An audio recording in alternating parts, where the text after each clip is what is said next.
This episode is brought to you by HP Plus. In a world full of smart devices, isn't it about time your printer got smart too? Now printing is smart with HP Plus, and the HP Smart app is how it all happens. You can print from your phone with just a tap, no matter where you are, even from your garage/home office/yoga studio. Huh, that is smart. HP Plus. Learn more about smart printing at hp.com/smart. At T-Mobile, we believe in putting people first by treating them right. So we've upped the benefits without upping the price. With Magenta Max, you get our best plan for 5G with unlimited premium data that can't slow down based on how much smartphone data you use. Plus, you'll pay zero cost to switch. And bring your phone. We'll pay it off up to $800. Only at T-Mobile. Capable device required for 5G. Activate up to 4K or video streams at 480p. 40 gigs high-speed tethering. Up to $800 via virtual prepaid card. Allow 15 days. Support charges waived. See details at T-Mobile.com. Chris Hahn here, the Aggressive Progressive Podcast. You know, the right in America only knows one move, fear and smear. Too many people are believing their lies. We push back on it every week on the Aggressive Progressive Podcast. You need to subscribe today on Apple Podcasts, iHeartRadio Podcast, or wherever you get your podcast. The Aggressive Progressive, new episode every Tuesday.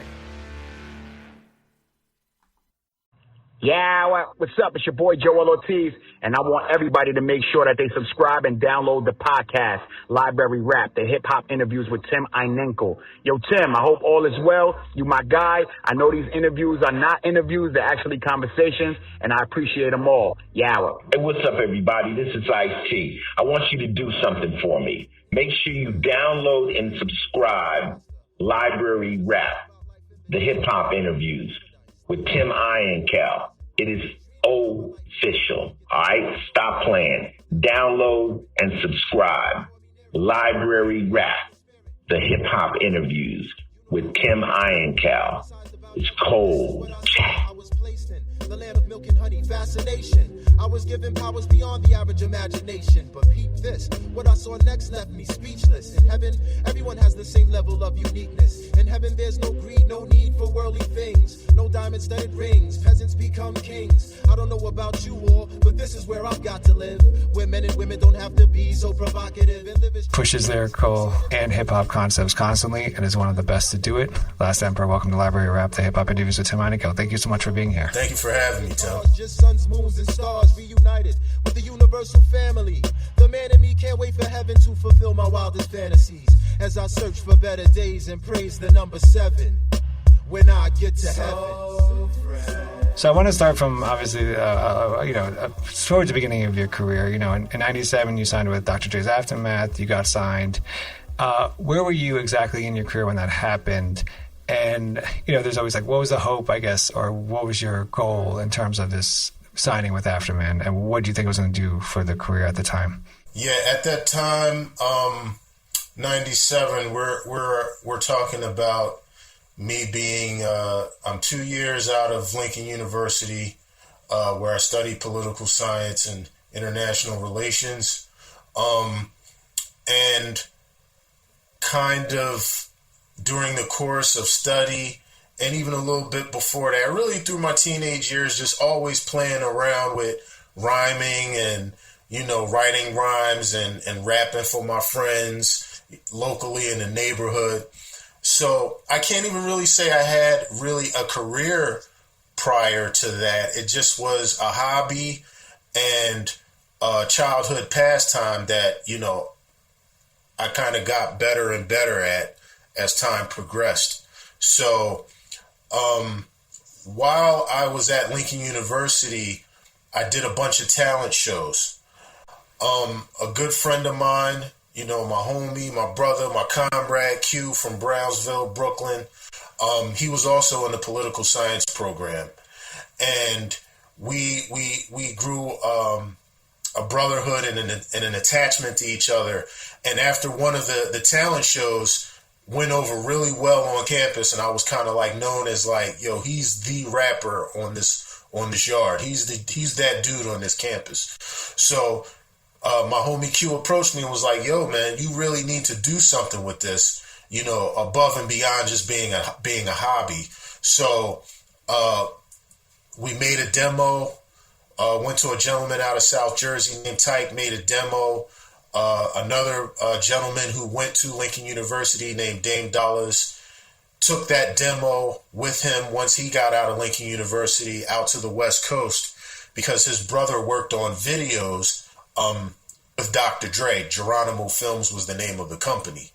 And he took the demo tape out there, and the rest is history, as they say. I was listening to a track by you, which is I apologize, it's slipping my mind. But in the track, you mentioned how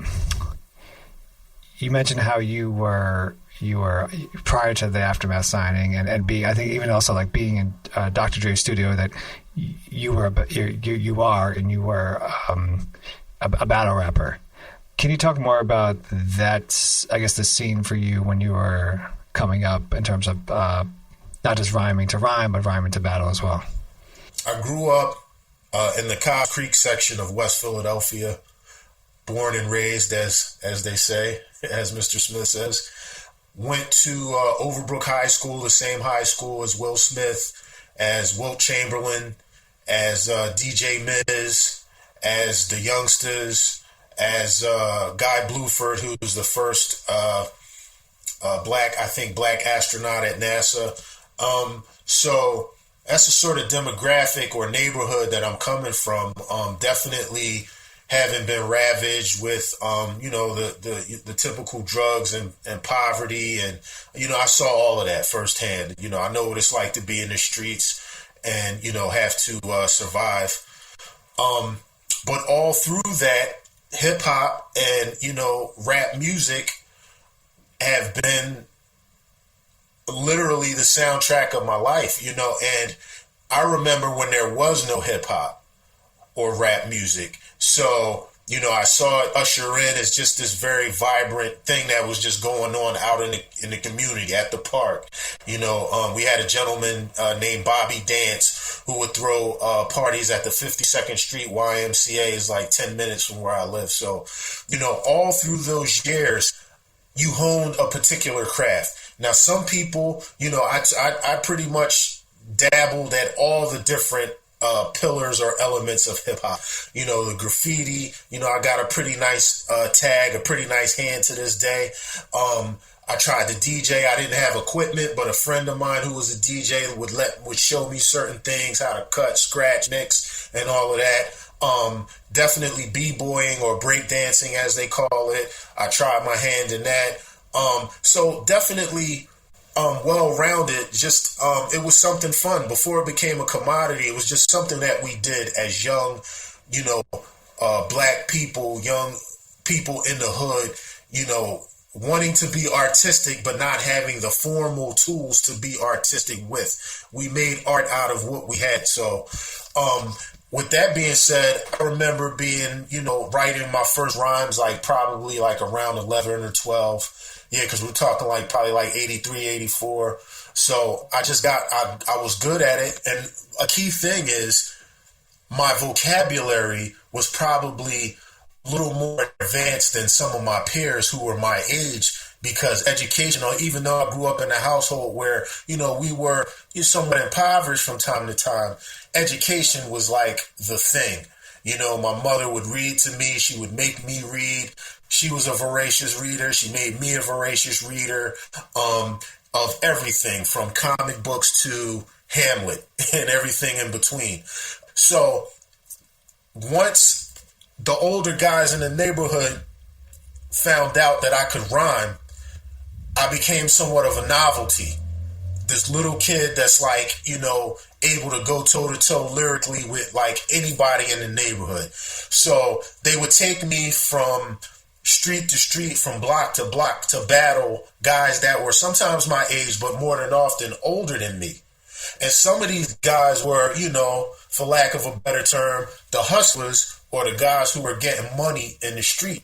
So they would put money. There's a couple of times they put money up, and that became the incentive for me to just hone my craft on that note. You know what I mean? Sometimes it was in some dangerous circumstances or situations, but that's pretty much how the battle thing started. Just local guys encouraging me that realized I had a particular gift. You talked about, I remember coming up and I remember, hip hop wasn't the popular thing, right? And like I tell people about stories about how New York City radio would make a point, with their liners, like, and absolutely no rap music, And nowadays that would be kicked out, that would be laughed at if someone ever suggested that for radio.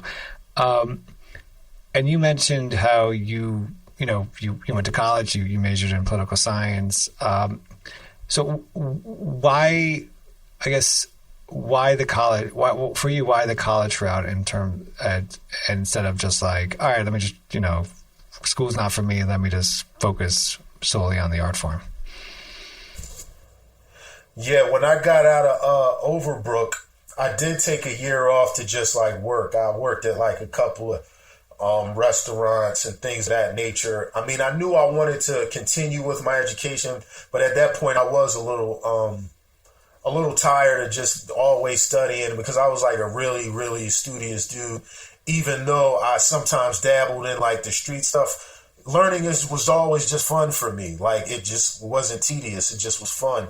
So, but I did go through a period where I got tired. And during that period, I wrote, definitely got a lot of writing done. And, so we're talking like 1989 going into 1990.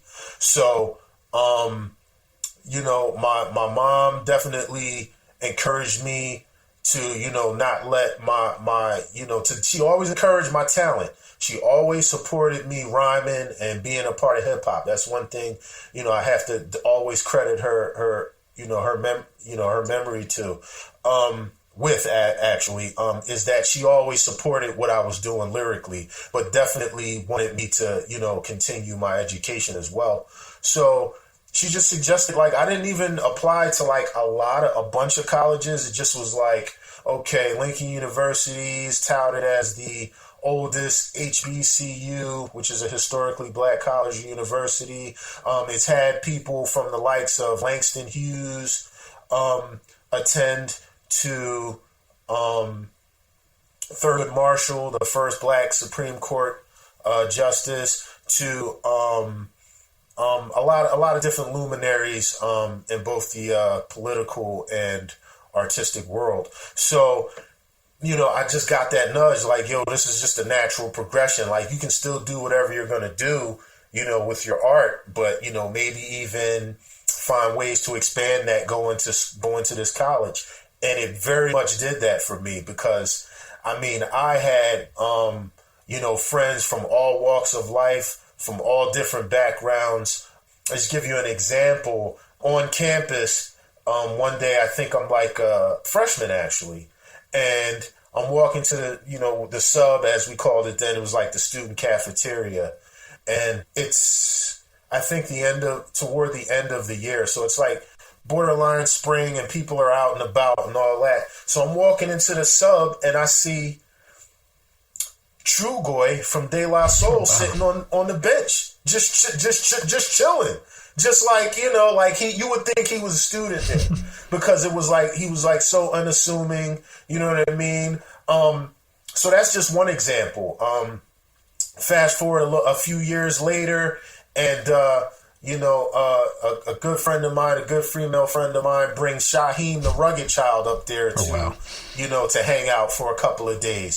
So, and these are just two names.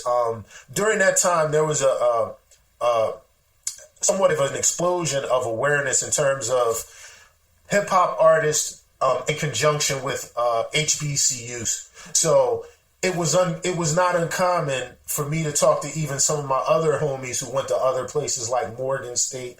I think you even hear the RZA on certain records shout out Morgan State and places like that. So definitely, man, when I went to Lincoln, it was not hip hop.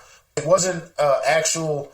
I didn't have an actual syllabus. I didn't have an actual course study, but it was like an unofficial course study, because I was always picking the brains of people from other regions about what they liked in terms of hip hop. So it gave me a very well-rounded view, and also made me the sort of writer who wanted to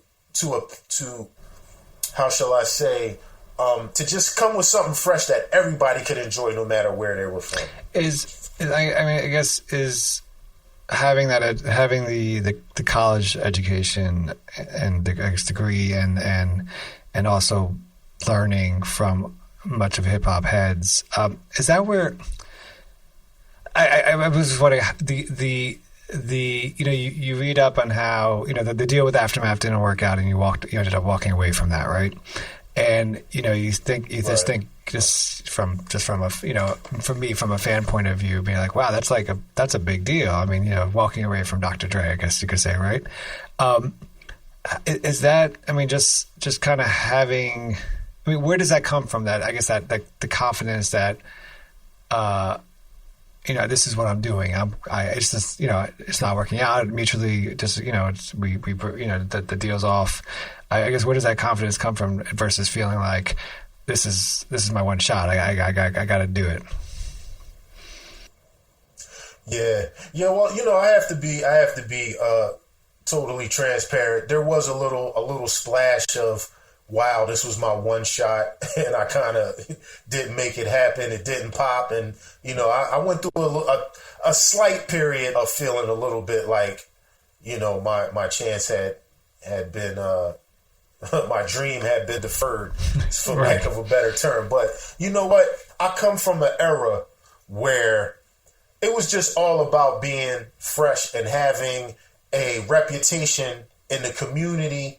And so from all those years of doing open mic nights, talent shows, street festivals, you name it, hole in the wall clubs where people might get shot.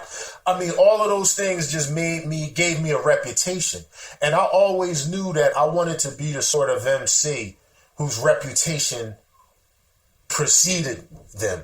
Like, before I knew what Big Daddy Kane looked like, I kept hearing about this dude who had battled like a local artist here named Jazz Fresh, who was like one of the illest MCs out of South Philly here. He battled Big Daddy Kane before records. This is pre Long Live the Kane.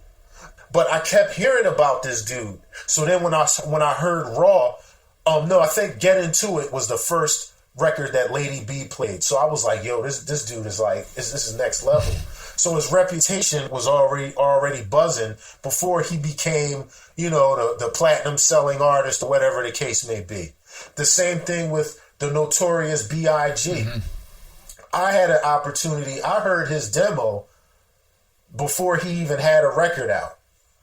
But I credit that to a friend of mine who, when you hear Chubb Rock and Treat Him Right, he has a line that says something about kids on St. James between Gates and Green. Well, this friend of mine, my man Marlon, he went to Lincoln University as well. And he was kind of he was friends with Biggie.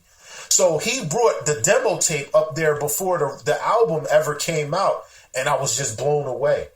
And so just like it circulated like wildfire on our campus, it went other places. So Biggie gained notoriety in local communities before he even sold one record. Same thing with Redman. I heard that famous freestyle that he did with Biz Markie at Monticello Park out in Queens. And this was before he had any records out.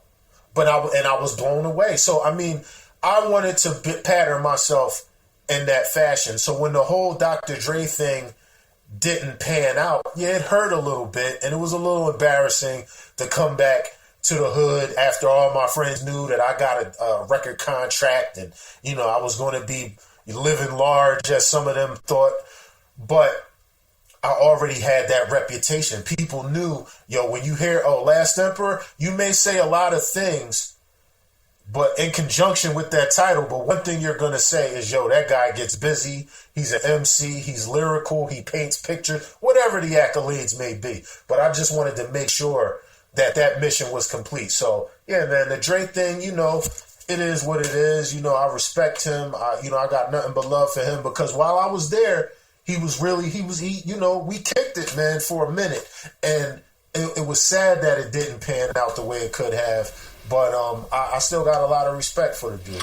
So is that how you went independent for a year and then you ended up signing with Ruckus Records? How did that connection happen? And I remember Ruckus because like for me it was just like someone introducing me to Black Star's first album, right? And then going down that rabbit hole of artists, and music and stuff like that.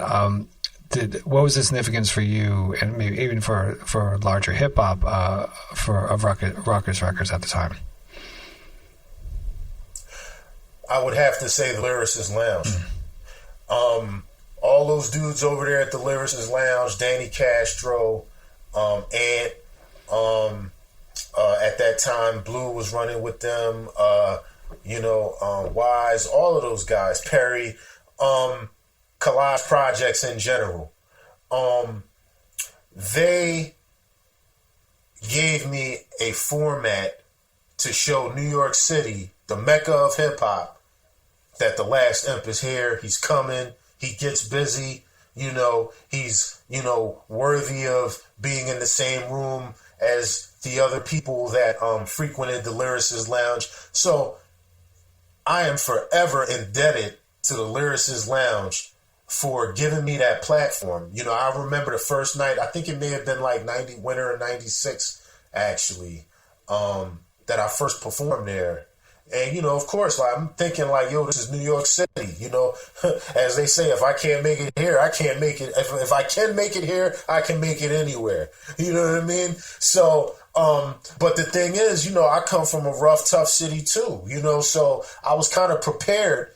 Like, yo, let me just go out here, do what I do. If they like it, they like it. If they don't, oh well. So I just remember performing, 3 or 4 songs off the demo and just really being received very, very well. And the litmus test for that, in my opinion,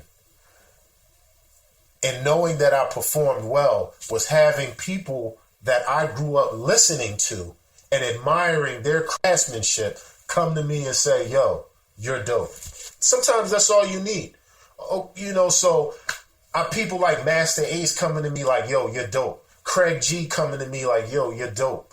And I mean, the list goes on and on. Cellar Dwellers, Smith and Wesson, I could ramble off, tons of names, but just people that I grew up respecting lyrically and respecting their movements coming to me and saying, yo, brother, we really like what you got going on. Welcome.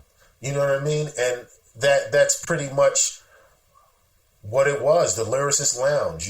They gave me that ability to rub shoulders and with the great luminaries of hip hop at that time. Now, at that time, I'm starting out performing. Black Star's beginning. I remember them. I've done tons of shows with them before they had records out. Definitely, Dead Prez. I remember what stands out in my mind is there were like 2 groups that were really making noise when I came through. Myself and Dead Prez. So it was really fun to see all of these talented individuals at their inception. You know what I mean? People like Thurston Howell III. You know what I mean?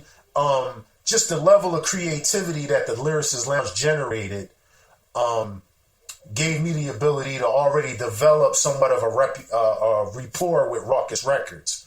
Because, again, some of the names that I've mentioned have had relationships with Ruckus. So it was kind of like the natural progression.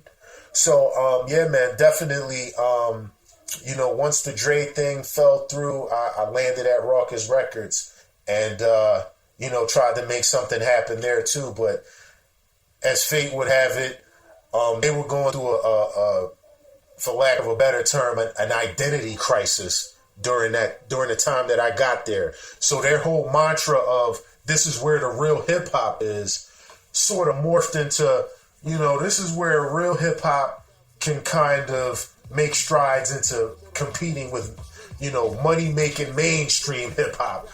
whatever those terms mean in their own right. So yeah, that's pretty much how the Raucous thing jumped off. My words from the genius, and he's still my rhyming hero. Now the next fight was conducted in a rough-like manner, specifically between Reggie Noble and Dr. David Banner. Or should I say the Incredible Hulk when he's amped off the gamma? But Reggie Noble soon became the Incredible Redman and slammed him. You know how Redman gets when his adrenaline starts pumping. Started skitzing in the ring, so then the Thing tried to jump in. Then Grim leaps into the ring, and after Redman he lunges. But Reggie Noble dropped him with 2 bricks and he punches. Rhymes by the bunches, bums get dirty in the Middle Eastern dungeons. Ready to set this like Detective Columbo with his hunches. While the refs clean out the ring cause the last fight was so intense. Let's do a live interview with the brother named Common Sense. Yeah, it's Common Sense. A nice man tried to freeze me, so I took him to Chicago and told him to take it easy. He couldn't see me with my Applejack hat and high top. This episode is brought to you by FanDuel. Football is back, and the best bet you can make is downloading the FanDuel Sportsbook app. It doesn't matter if you're new to gambling or an old pro, FanDuel has something for everyone. And as an official sports betting partner of the NFL, you know your bets are safe. There's also never been a better time to use FanDuel, because right now, you'll get up to $1,000 back if your first bet doesn't win. You can even turn a small wager into a big payday with a same-game parlay bet. Just sign up with the promo code SPOTIFY to place your first bet risk-free on FanDuel Sportsbook. Download FanDuel today. 21 plus and present in Virginia. First online real money wager only. Refund issued as non-withdrawable site credit that expires in 14 days. Restrictions apply. See terms at sportsbook.fanduel.com. Gambling problem? Call 1-800-GAMBLER. This episode is brought to you by Cheerios Oat Crunch. The rhythm for your family's day starts with breakfast, but it can be hard to set a positive tempo when your routine gets hectic. Make a good morning great with Cheerios Oat Crunch Almond. Topped with whole grain oats and sliced almonds, it's a breakfast your whole family will love. With an extra crunchy crunch, you'll feel the beat in every bite, filling you with positivity to turn a good morning into a great day. Try new Cheerios Oat Crunch Almond by picking up a box at your local grocery store. Also available in cinnamon or oats and honey. Welcome to the Life Medical.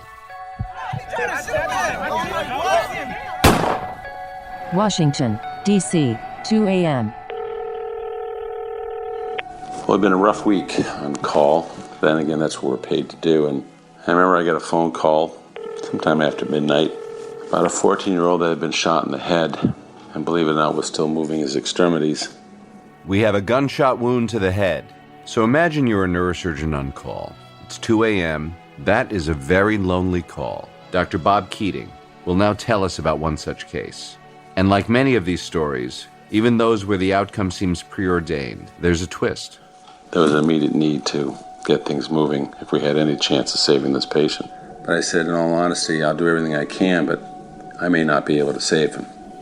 Listen to The Life Medical on the iHeartRadio app, Apple Podcasts, or wherever you get your podcasts.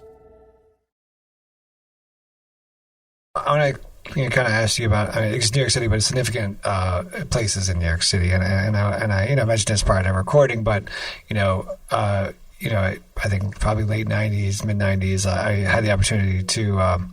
I walked into Fat Beats in New York City just to kind of check out some records, and with a great surprise, you were there. They're performing right next to the DJ, right? And of course, I was lucky enough to hear you at the time perform Secret Wars. Can you talk about more of the significance for you, some highlights of your live performances, especially at Fat Beats, and also for people that don't know, what is the significance of Fat Beats to independent artists like yourself, but also hip hop in New York City? Man, Fat Beats was everything. It was just basically an opportunity for those of us who weren't maybe mainstream savvy, but still artistically dope, to be heard and seen and be a part of a scene. I had a gentleman who was from Philly who went on to do some things in New York, and he was like, when I first started emerging on the scene, he was kind of like, yo, you know, I asked some people back in Philly about you, and they don't really know, like you know, they haven't really seen you around the scene.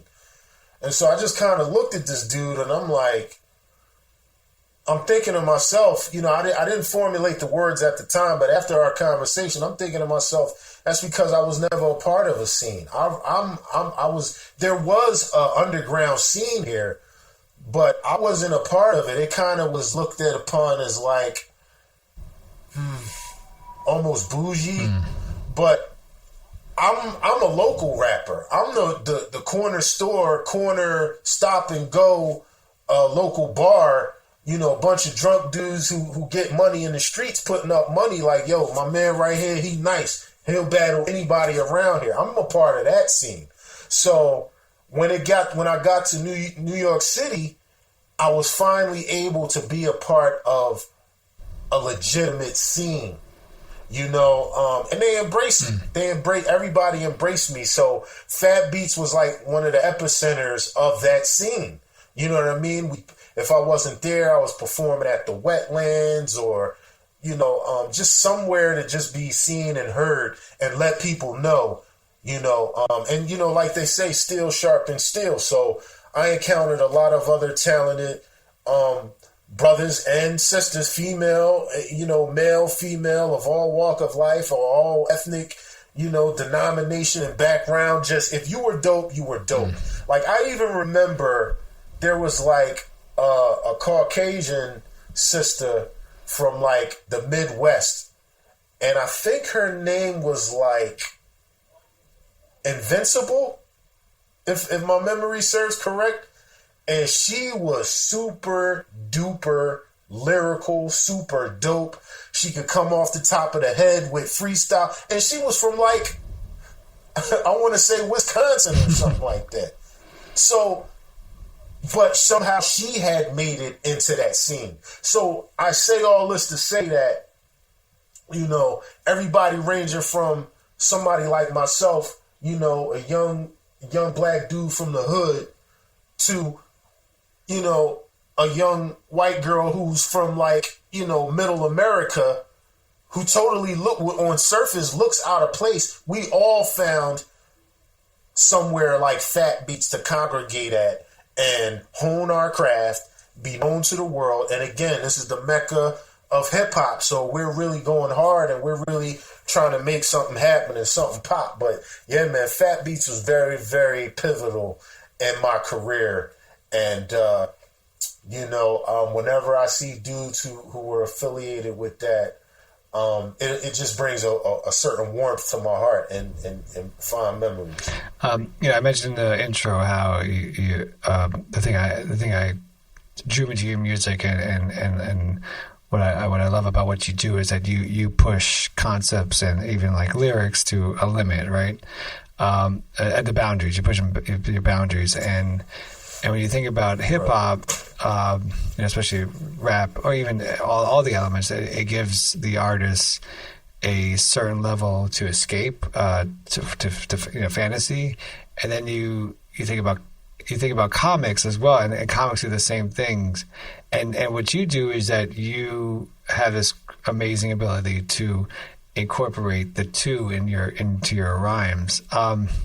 So is there a reason, or what's the significance of kind of, you know, it's kind of, for me, it's like you're doubling up on being able to escape on fantasy. Is there a reason behind that?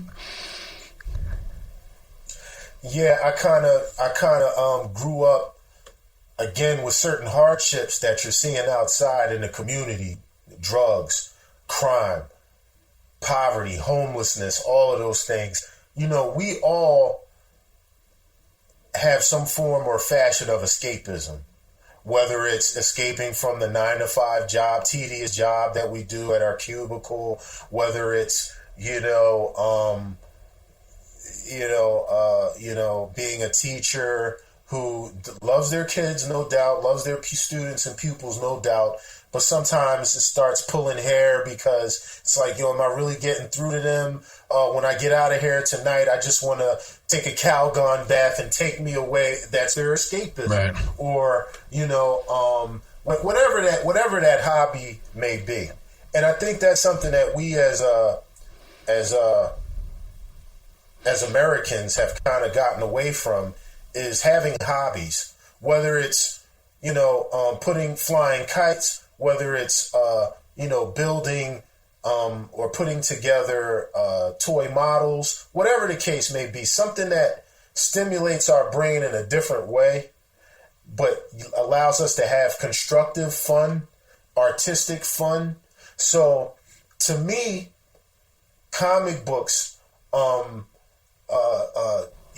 were an ultimate form of escapism. Mm-hmm. And even better yet, I've heard people like George Lucas describe his work, and even some of the work of people like Stan Lee and Jack Kirby and all of that, as sort of like modern day mythology.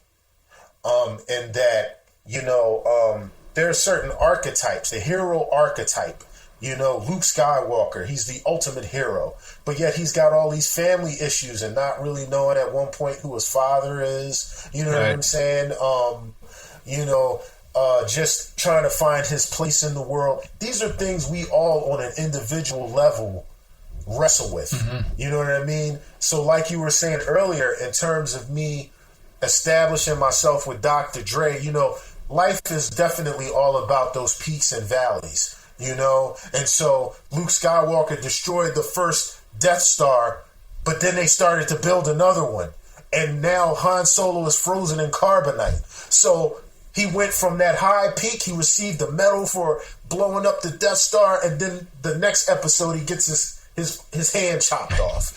Right. So I get a deal with Dr. Dre, and then the next thing you know, I lose not only that deal, but I also part ways with Rawkus. So sometimes in reading comic books, and what I'm saying is, even in fantasy, or what may be deemed or coined as fantasy, may be certain truths and certain realities that we can take away from with that. Whether it's being heroic in the face of oppression, whether it's, knowing that looking inwardly, I can accomplish anything. I can use the force and accomplish anything. The list goes on and on and on. But even a more simple term than everything exotic that I just said, I'm a nerd at heart. I'm a geek at heart. I love pop cult things that are pop culture but fun. You know what I mean? So, of course, growing up, I grew up at a perfect time. I think, we're kind of in this same age range. So I grew up with He-Man and the Masters of the Universe. I grew up with Thundercats. I grew up with G.I. Joe. G.I. Joe was the code name for America's highly trained special. You know what I mean? All of that stuff. So it just, I had so much fun growing up and being immersed in that world that it just comes out naturally in the music, where you may have some artists who may have a line or two here and there that lets you know that they were involved in those things. But to me, I nerd all the way out and I make an entire song. So then you get stuff like Jungle Cats, or you get Animalistics, or you get Secret Wars.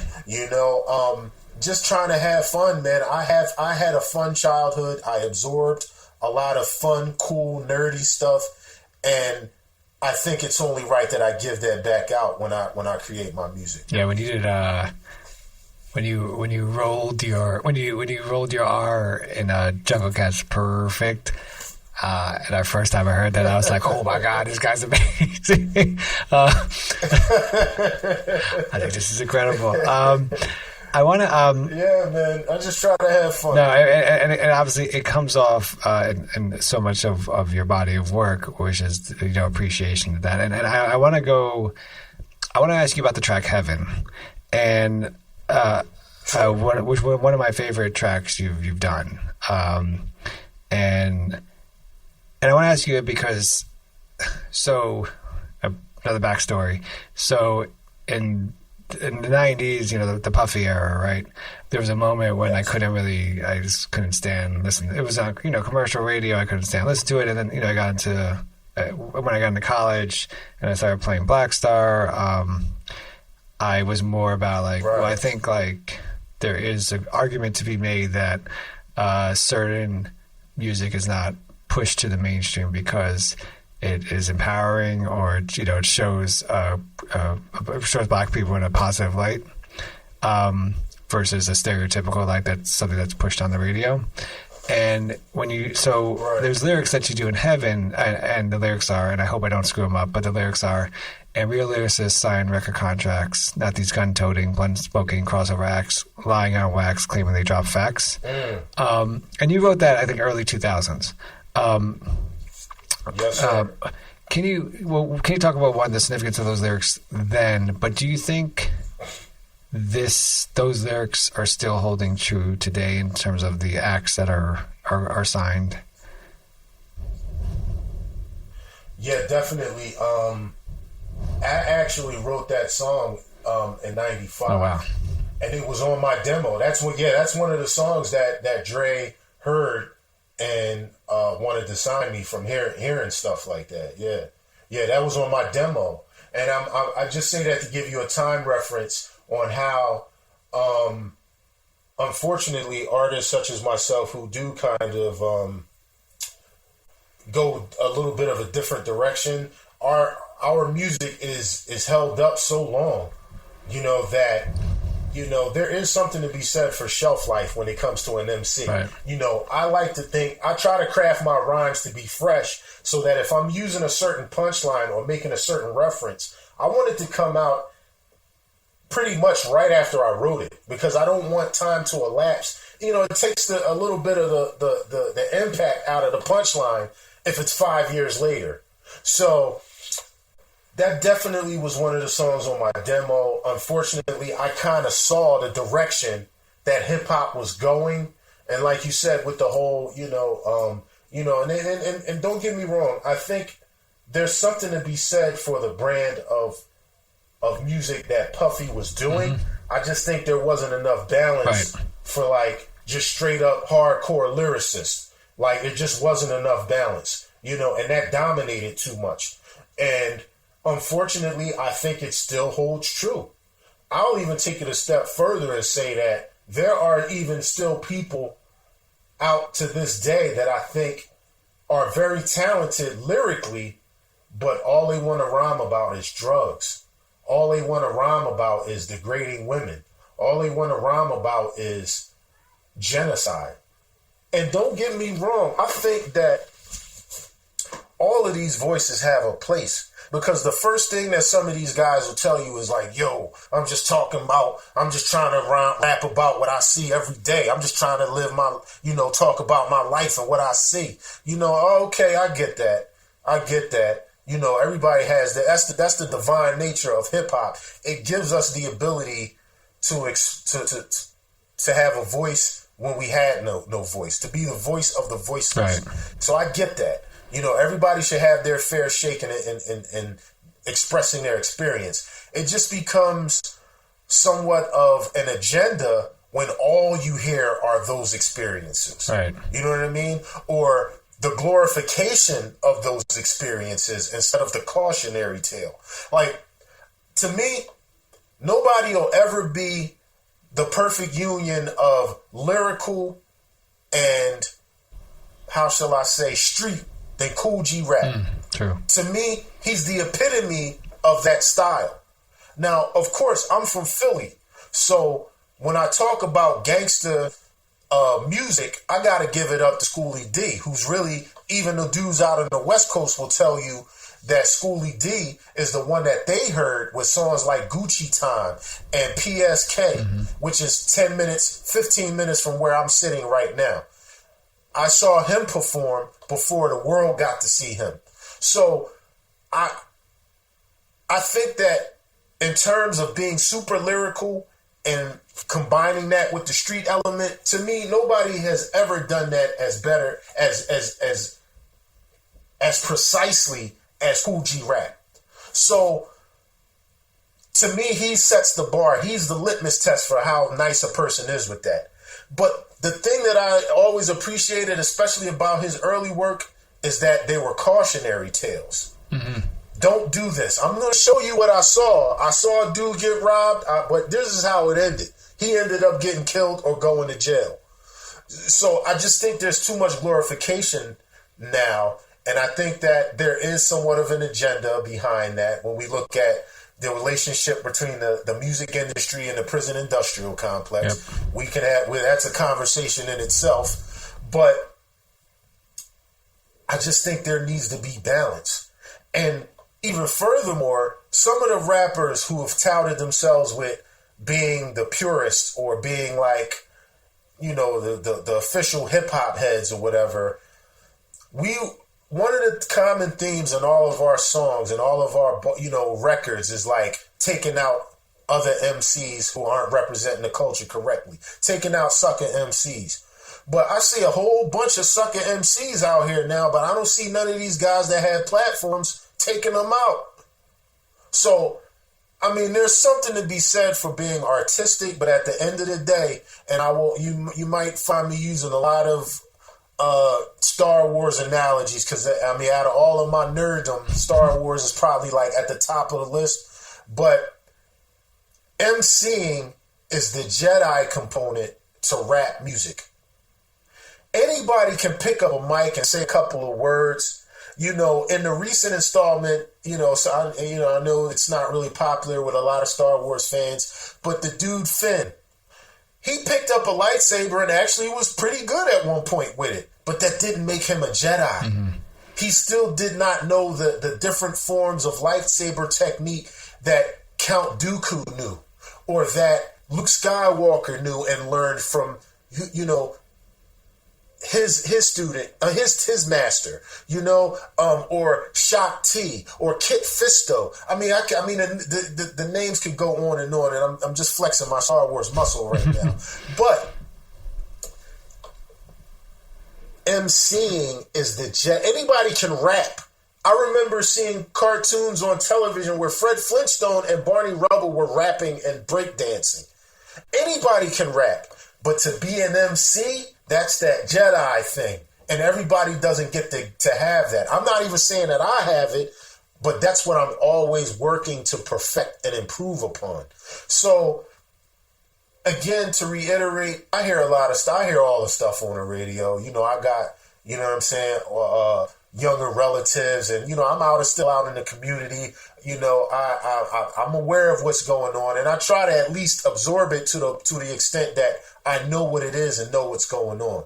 But, you know, I just feel like some of the purists who've had platforms and had large voices are not, you know, they're busy trying to do songs with these guys instead of taking them out.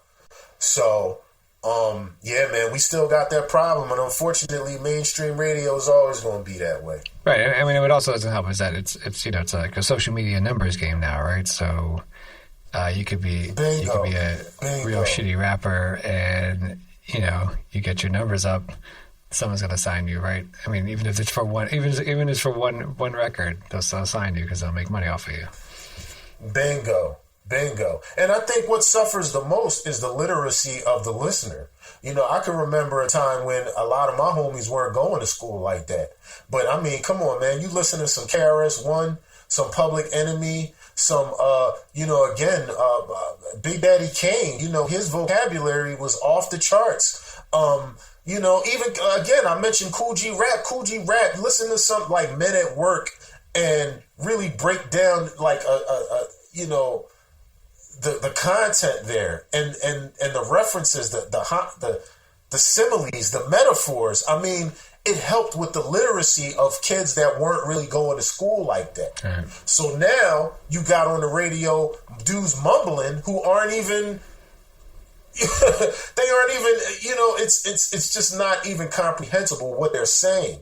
And when you're programmed, when you're listening to your radio program and you're programmed to hear some dude who's ineligible, you know what I'm saying, and just, you know, you can't make out even any resemblance of a sentence from this guy.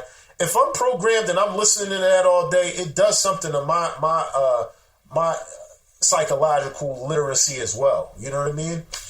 Right, and you also know, I mean, we grew up at a time when you were not forced, but you would take a moment and figure out the lyrics because, like you said, it was a teaching moment as well. Like, it would like, what is he referencing now? What is he? I mean, now we're like trying to figure out what the hell they're saying, but not gaining any knowledge from there. Exactly. You mentioned. I want to go back. You mentioned rap and the industrial, prison complex. Which one do you think feeds what? Like, do you think? I mean, is what's being pushed on the masses supposed to create something that pushes more people into prison, or is it vice versa? They work in tandem. They work hand in hand. They both fuel one another. I can't even, I was about to say hip hop music, but rap music, there's a component of it that very much glorifies prison culture, very much glorifies gang culture. And we all know that the days of gang culture resembling somewhat revolutionary or socially aware movements are somewhat, they're gone. And I say that to say that those that are aware of the inception of gang culture, whether it be out of Chicago, whether it be out of Los Angeles, whether it be out of, there are many places here and on the East Coast that definitely had a lot of gang situation in 50s, 60s, 70s, pretty much as long as impoverished people have been put in impoverished places. I mean, one can just reference the movie Gangs of New York to see how far back gangs go here in this country. But the thing about a lot of the gang culture of the urban setting, 50s, 60s, 70s, in places like Chicago, in places like Los Angeles, and even here in Philadelphia and New York City, you got like here in Philly we had like the Moroccos, and in New York City you got like the Tomahawks, or the Jolly Stompers out in Brooklyn, or you had like the Savage Skulls up in the Bronx. The ones in particular on the West Coast and even in Chicago started out as almost like revolutionary organizations. But when you mix drugs and weapons into the mix, things start to take a bit of a different turn. So that's what we see now. So now most of the prison system is filled with, people who, wanted to become a part of some, maybe at the inception thought this was something positive to be a part of, got caught up and realized that, no, it's, morphed into more about, facilitating the drug trade or just rampant violence, things of that nature are now what we think of when we think of gang culture. And the prisons are full of individuals who, for one reason or another, have become a part of that. So here we have, in hip hop or in rap music, within the past, I would say 15, 20 years, even further, maybe you want to say maybe like 25, 27 years, now gang culture has become like chic, where when hip hop first started, it was to get kids away from the gang culture, away from the rampant violence, away from the drug use. It was about, as they say, peace, unity, love, and having fun. Well, it makes you wonder, well, what the hell happened? So again, some of the shareholders or people who have money vested in a prison industrial complex also have money in entertainment. So they work hand in hand. If you're building new prisons, you intend on people occupying those cells. You're going to make money from people occupying those cells. So, hey, my one of the other shareholders, he's got money invested in, and just insert any name of any record company. So he's not going to have a problem allowing his artist, and in some instances, preferring that his artist talk as gangsta and as ratchety as they possibly can, because they know on the back end, the music, unfortunately, does dictate some of the behavior. I mean, in a perfect world, we like to say, parents should be the benefactors of instructing these children. In a perfect world, that is the case. But unfortunately, I know when I grew up, I wanted to be just like my favorite rapper. It just so happened that I grew up at a time that my favorite rapper could form sentences. My favorite rapper, wore truck jewelry. He was clean to the T, and he gave me food for thought and inspired me to want to learn and grow. Unfortunately, now your favorite rapper is telling you, look, man, go out here, take these drugs, pop Molly or whatever it is you're into, degrade women, treat them like, B's and H's, and you know what I mean?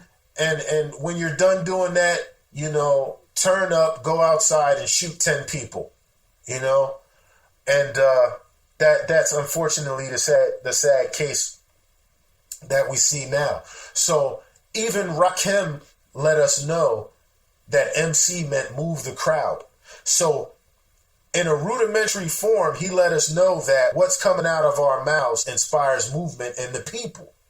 So if these dudes now are only talking about killing each other, of course it's going to inspire the listener to go and want to kill and hurt something, and not in every case. I want to say that not in every case, but unfortunately, the numbers are great. So you hear the music, you're inspired to go out and commit crime and engage in genocide, and that only leads you in one or two places: the graveyard or the prison.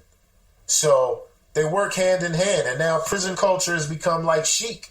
So when you see a lot of these dudes sagging, to the point where they can't even walk, they're pulling their pants up every 5 minutes. And don't get me wrong, because there was a period in, I would say, like the mid-90s, late 90s, where we sagged a little bit. But now it's like down to a dude's ankles or whatever. And that, from what I understand, comes out of prison culture as well.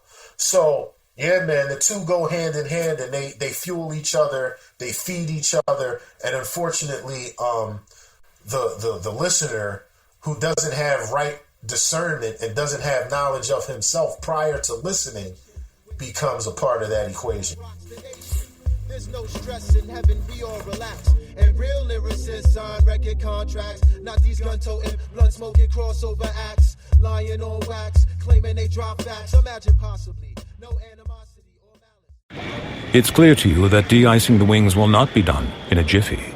You look for phone outlets but see none, only photos of phone outlets. A voice announces your gate is now 39C, 12B, 9A. It's like musical chairs, if musical chairs made you sob in the pet relief area. A child picking his nose stares. His parents have abandoned him. The airport will raise him now. Don't let flight delays ruin your vacation. Go on a real vacation. Go RVing. Hey, I'm Randy Miller, and this is Celebrity Salute. Each week, we talk to an A-list celebrity or newsmaker who has a love for this country and for our country's military. From Tom Hanks to Martin Sheen. Can I do a shout-out to two very, very special veterans in our life? From Dolly Parton to Bryan Cranston and many more. They all reveal intimate stories of their career and their life experiences. Listen to Celebrity Salute on the iHeartRadio app, Apple Podcasts, or wherever you get your podcasts.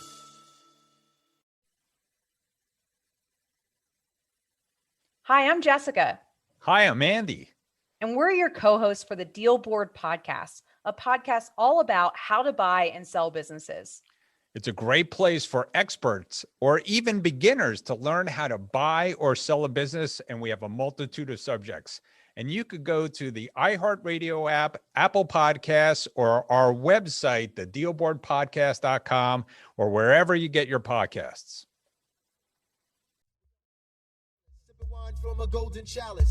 I want to go back to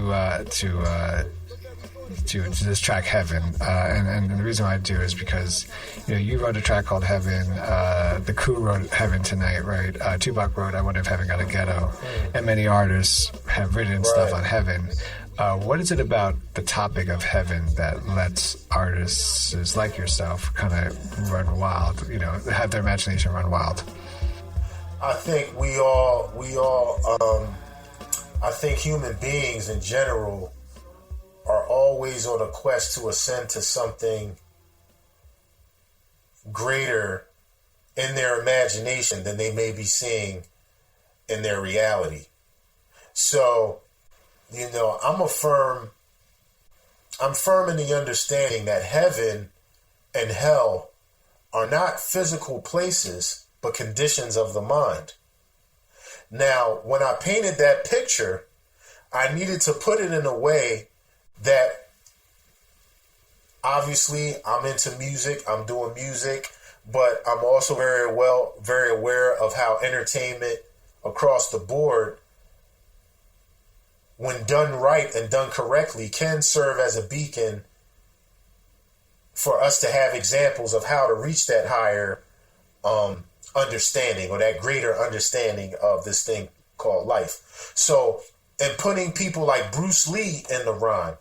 Now, obviously, he's not a musician, but what he did in perfecting his craft of physical movement, he had gotten down to a philosophy that was, I won't even say for lack of a better term, but was Zen in its nature. He had found his nirvana in movement. And it was a dual thing because his movement, in the case of, okay, you'd take something like Tai Chi, which is very slow movement, very slow, more almost on a tight tip of just exercising. But some of those same movements sped up can be likened to Kung Fu or Qigong or whatever you want to call it, and can inflict harm on someone. It still, can be used as a protectorate and used to defend, but the beauty in what Bruce Lee was able to do, to me, when people talk about being in heaven, to me, that was his heaven. Creating this philosophy, his piece of heaven on earth, as some people would say. So, but it started in his mind. He had to envision many of those movements before he put them on paper, before he physically, the mind controls everything. Even, I like to reference other hip hop artists as well. The brother Buckshot, and one of his songs says, the mind controls the body thinks the mind is crazy. Whatever's lazy, when I grip the mic, I'm Swayze. You know what I'm saying? Like, he pointed out that everything started in the mind. So again, heaven and hell are conditions of the mind first. And sometimes if your mind isn't right, it will create a physical condition of heaven or hell, depending on what your mind state is. So I think a lot of artists have tapped into this whole thing, especially hip hop artists, in that, we all come from poverty. Most of us, we all come from the inner city. We come from harsh realities, and we all kind of sit back and dream like, man, if I could just get my art heard, if I could get these rhymes heard on a large scale, it'll change my surrounding. It'll put me in whatever my perception of heaven might be, So when I wrote Heaven, I just wanted it to be, again, something that was fun and imaginative, and give people somewhat of a glimpse of what the common perception of heaven is, but also just interject, like, listen, these are conditions of the mind. And I think the ill thing about that is, that was on the demo.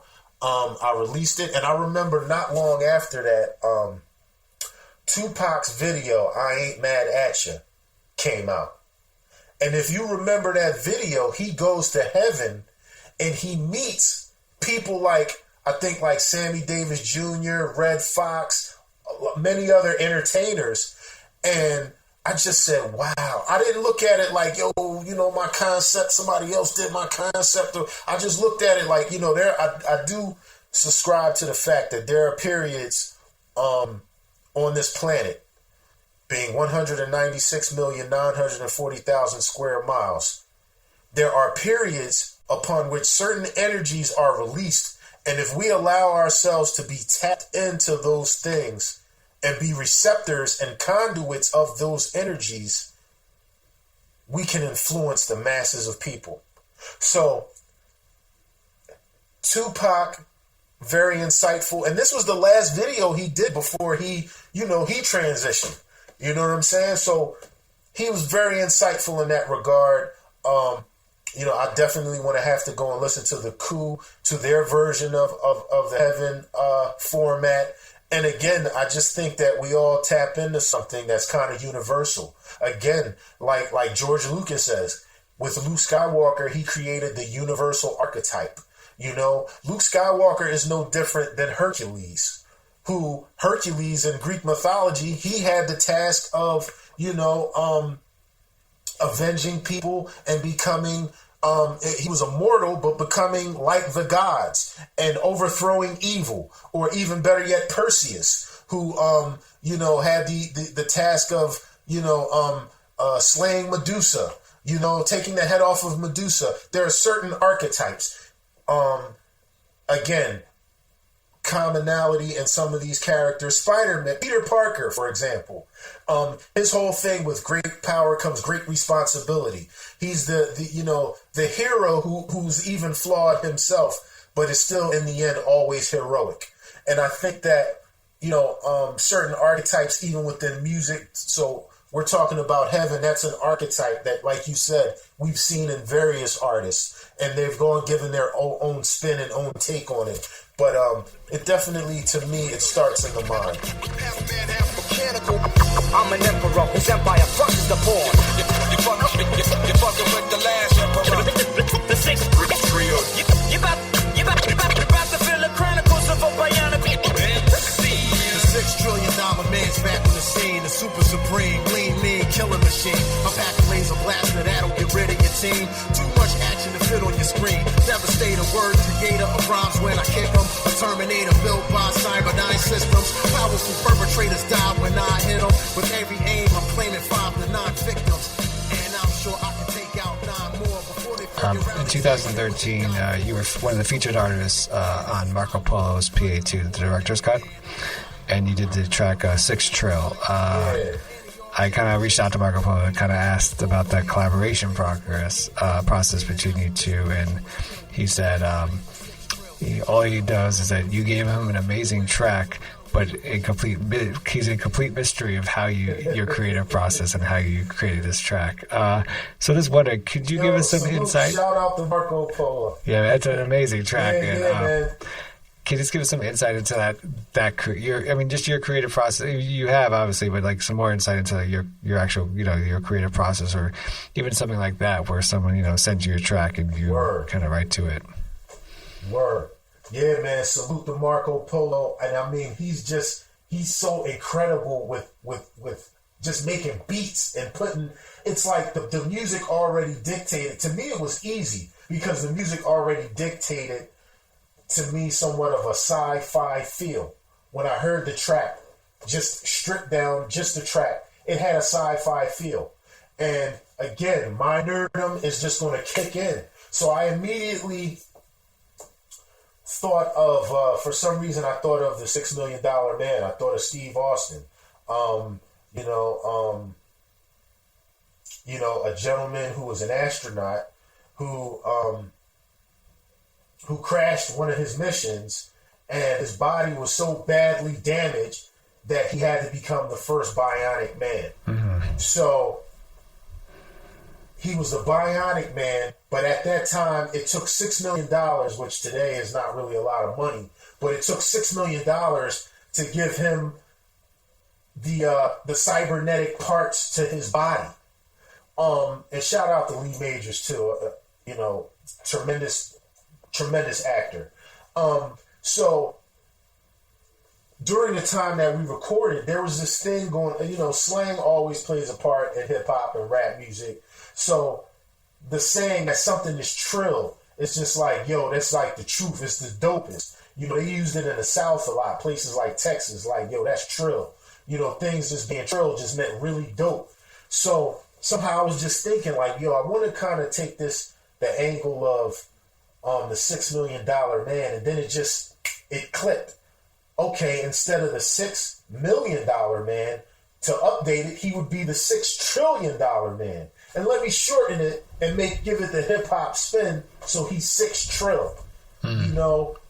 And that's pretty much how it happened, man. Like, again, my mental Rolodex always, if I hear the music and it sparks something. So immediately I just got a vision of the $6 million man, which became the $6 trillion man, a killer track. And now the only thing that I have the responsibility of doing is making it believable. Because a lot of times the guys who are kind of nerdy like myself, we may come with certain rhymes or try to approach a song in a way that it's like comes off as campy. And to me, campy is not bad, but there still has to be that level of believability. That's where vocal inflection comes in. So when I'm saying I'm the 6 trill, I'm the 6 trill, and when I cruise around the way, I push a big wheel, and I'm talking about having cybernetic parts and the scientists who created me. When I'm in the moment, I totally believe that. I have to totally believe that, and that's why I'm able to deliver it. So, yeah, man, that was a very, very fun record, and I really look forward to doing more stuff with Marco Polo. That's dope, man. It was one of my. I think there's a lot of favorites on the album, but it's one of my top favorites. I think on that album, and it was a nice, really dope album for sure. It was also a great surprise when listening to it, and I don't know, for some reason I did not look at the track listing at the time, but it just popped up, so that's really dope. In 2019, so a couple years ago, right, you put out the project Lord of the Fly with Hack Fillmore. The first track of the project is Back from the Dead, a track which you talk about coming back into rap. So I want to ask you, what made you walk away, and how that has to be just you think about how good you are, what you do, and I imagine a very difficult decision to do. But then, what prompted you and inspired you to kind of come back? Well, we were talking about the peaks and valleys that all of our lives, all of us having this human existence here, experience and go through. So I would probably say the single most thing that kind of pulled me away from the music was the death of my mother, who passed away in like 2016. So that was like kind of like the ultimate. It took the wind out of my sail for a minute. And even prior to that, she had been ill for a number of years. So I took part in caring for her. I always pride myself with being a private person, so I didn't even let a lot of people know. Even people that were somewhat close to me didn't know that we were dealing with that in my personal home life. So it kind of made me take a step back and just reprioritize a lot of stuff in my life. And again, she was like very much a catalyst for me creating anyway. So not having her around in the physical, it kind of took the wind out of my sail for a minute.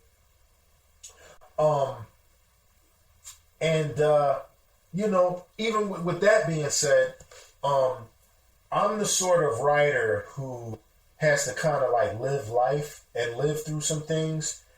And that's what gives me the material to write about. So yeah, I could just kind of like make up raps that are kind of like not really that in depth all day, all night.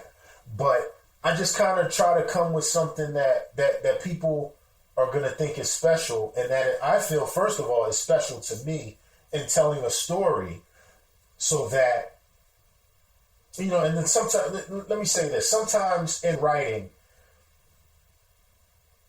things may come to you very quickly, and sometimes you got to know when to put the pen down. There are times that, obviously, with what I do, there's, more than likely you got to pick it up more than the average person. But I also respect the fact that there are times that I got to put the pen down and go live life, because that's what gives me the fuel and the material to write about. So, again, even prior to 2019, I put out, with Hawk Fullmore, we put out an album entitled Jungle Gym Season 1. And that was kind of like my first full-length foray. First of all, it was the first time that I was able to finally deal with one producer from top to bottom, from incubator to respirator. He and I sat down. He would give me beats. I'd go over them. He'd give me a certain period of time to finish the work. But he did kind of pace me like, okay, we need to start working on this next joint. So it was challenging and rewarding and creative for both of us to just be one MC, one producer. But we also did have some help. I don't want to shortchange my man e0bcf also, because he was very pivotal in that also. And so we put out Jungle Gym. Just, to me, that was kind of like my dream nerdy project. If this doesn't go anywhere else, I want to listen to this. I always wanted to create a character that dealt with action and adventure, somewhat a mixture between hip-hop meets Indiana Jones. And that's what we have in Jungle Gym. So once we did season 1, I was like, yo, me and this guy really worked together very, very well. So I said, okay, now I'm ready to just come with a straight-up Last Emperor project. And thus we have Lord of the Fly. And so Back from the Dead is the exciting lead track, which the entire song is an analogy between quote-unquote old movie monsters, horror film movie monsters from like the House of Hammer. So we're talking about Frankenstein's monster. We're talking about Count Dracula. We're talking about the Wolfman. Even to take it a step further, Lord Vader or Count or Emperor Palpatine.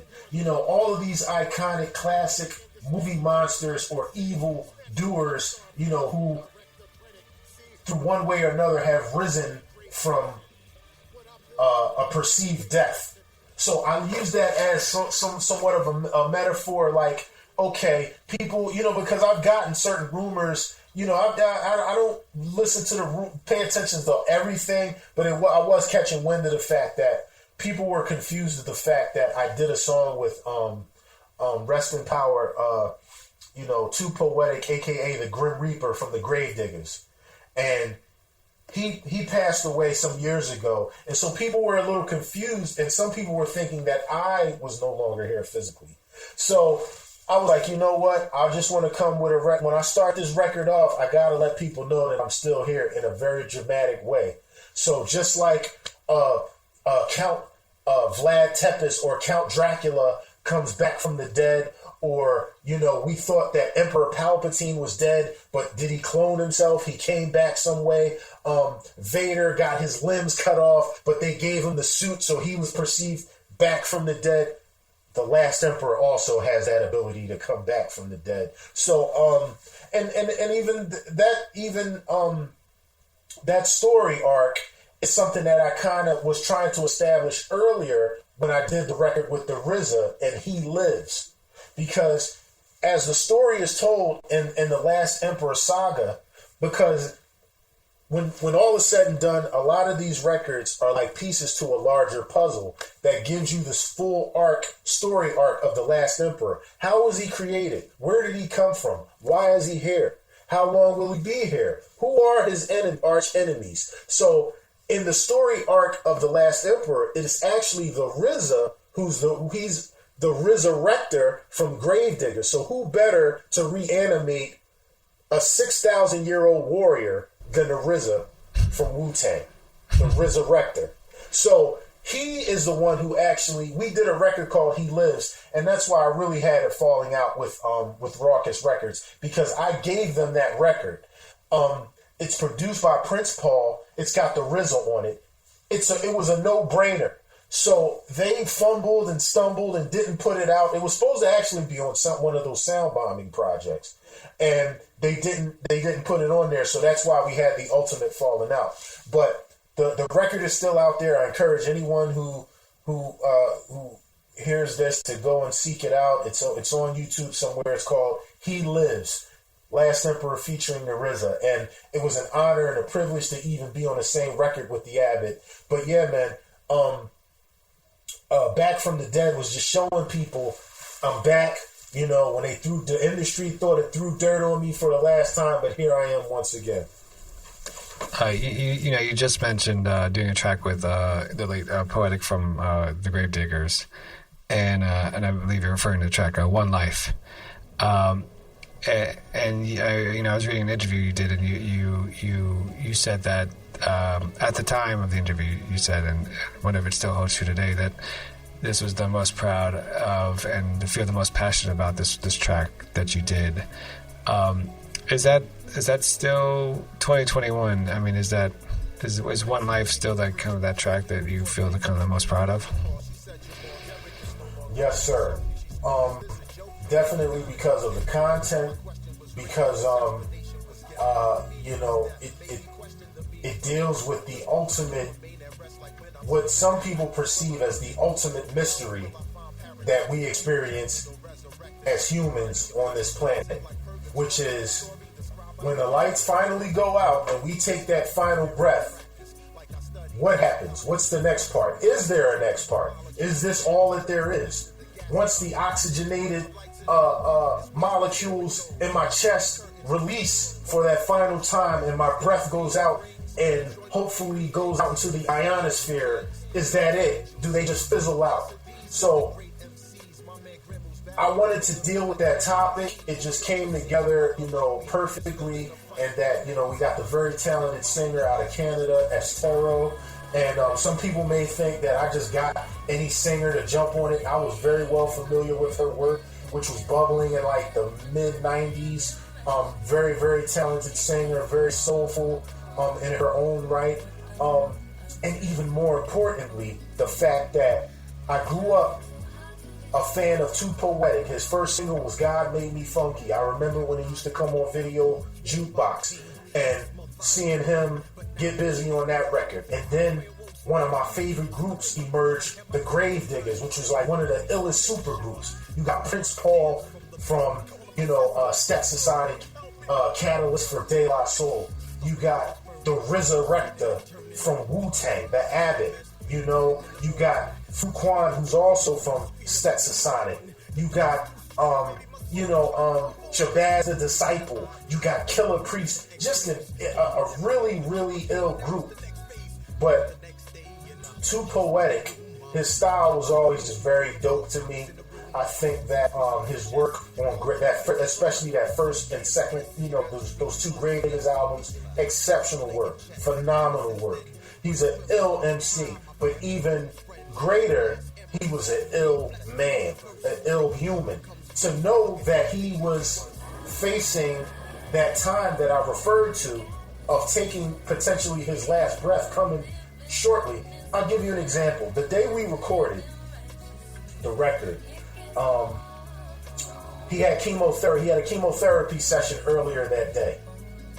I spoke to him over the phone. I said, "Yo, Grim, check it out. We don't have to do this today. I may even just lay the vocals. If you want us to do it all at the same time, I'll postpone the session. We don't have to do this because I know how it is coming from chemo. You're going to be tired. You're going to be." He was like, "Nah, God, nah, G. I got to get this done. I got to get this done." He had such a work toward the end of his physical existence. He has such an ill work ethic, like you wouldn't believe.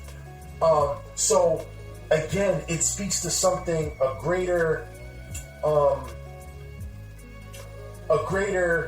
shall I say, just a greater statement in life.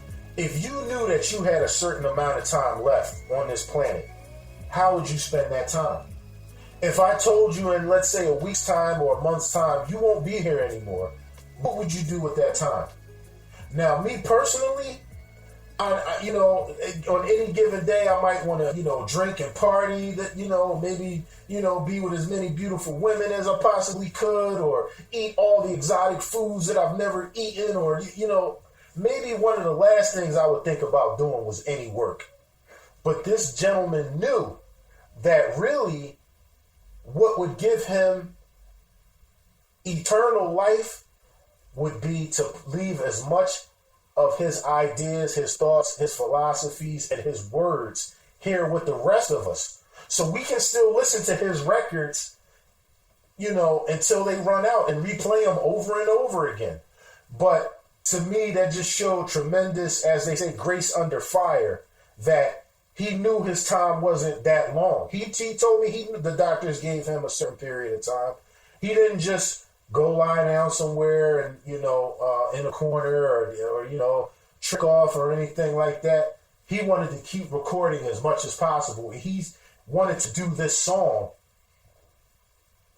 passionately, very passionately. So, you know what I mean? Having that type of an example of not just an MC, but a human being, somebody that cohabitated, you know, this planet with me, is just phenomenal. And it served as an example. Like, yo, how can I ever complain about having to get up and go to work every day? And this guy knew that his time was short, and he still wanted to come to the studio and record. Did that moment at all, I mean, for you as an artist, did that change, artistically, did it change anything in terms of your approach to writing lyrics or even the approach to just creating?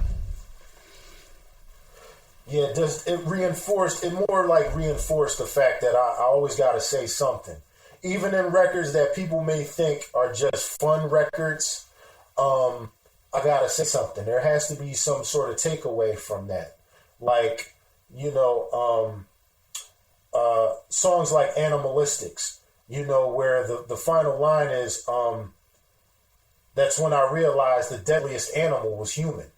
You know, just something that's a fun record. It's like, oh, wow, listen to the sound effects and this, that, and the other. Or even better, even still, Secret Wars. You know, I wrote that at a time that this whole East Coast, West Coast thing was bubbling.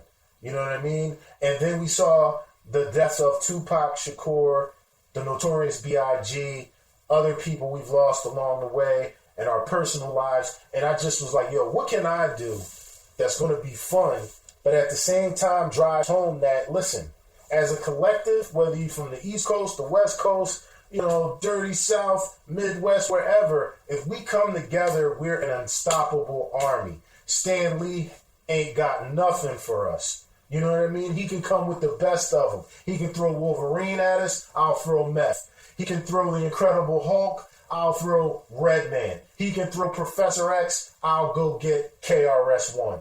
So the moral of that story is, again, collectively, we can come together and defeat any army. So it just reinforced in doing One Life with Poetic that, you know, there's nothing wrong with saying something on a record. There's nothing wrong with having a moral to the story. There's nothing wrong with being an insightful artist. You just got to figure out ways to still make it fun. The last question for you. You know, look at all your body of work. Is there a song maybe or a lyric that you've written that is kind of, you're like, oh shit, I can't believe I created that moment? Oh, wow. Yeah, I mean, definitely, I would say as far as an entire body of work, I have to say Jungle Gym Season 1, because it became executed exactly how I had it in my mind, and I think it's going to be the catalyst for a different approach for me as an artist in merging potentially some sort of animation or its own film possibly with the hip-hop, the way that it's constructed from panel to panel.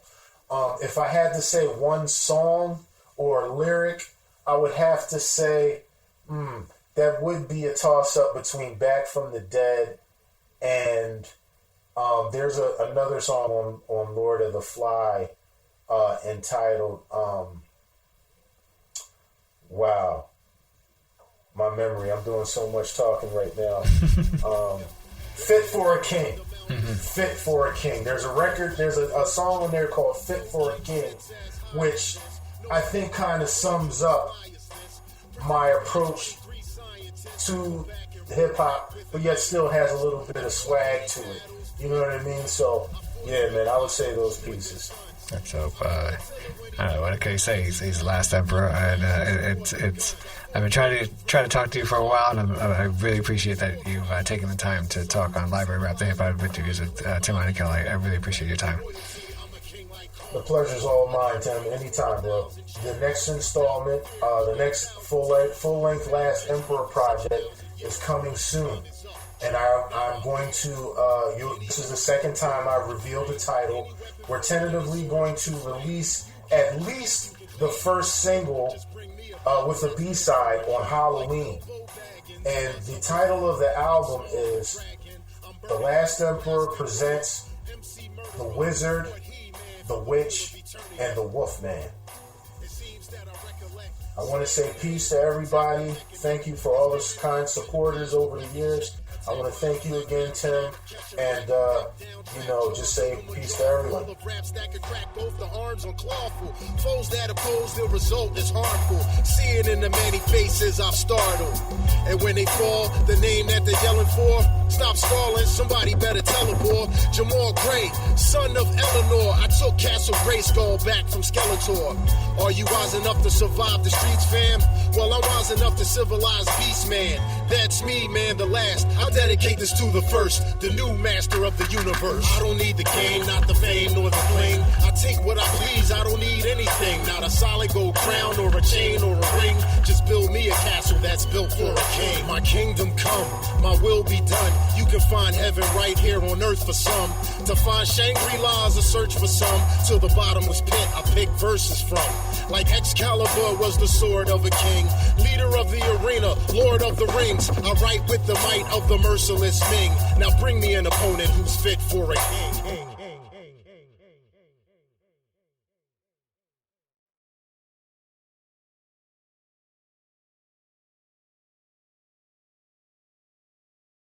Hey Sterling, get to know your new Joanne. Not sure how to make it? We got this. Can't find what you need? We got this. Find a better price? We got this. From the services we offer to learning something new to discovering handmade happiness in our aisles of smiles at just the right price. Our promise to you is this. We got this. Because we believe creativity should be uncomplicated. Don't wait. Get to know your new Joanne. Now open in Sugarland Crossing. Chris Hahn here, the Aggressive Progressive Podcast. You know, the right in America only knows one move, fear and smear.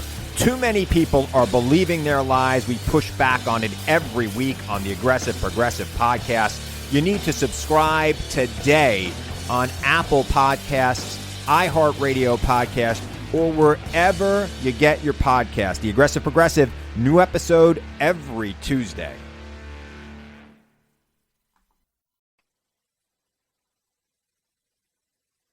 Hi, I'm Andy Cagnetta. And I'm Jessica Fiakovich. We're your co-hosts for the Deal Board Podcast, a podcast all about how to buy and how to sell businesses. And we both work at Transworld Business Advisors, the largest business brokerage franchise in the world. And we have sold tens of thousands of businesses over our career. And we have lots of great subjects to cover about buying, selling, mergers and acquisitions, and everything in between when going to buy or sell or franchise your business.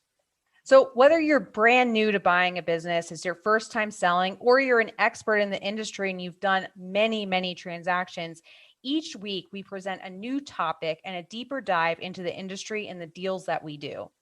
And along with some great guests, you'll get a ton of information. So if you want to find it, you can listen on the iHeartRadio app, Apple Podcasts, the dealboardpodcast.com, or wherever you get your podcasts.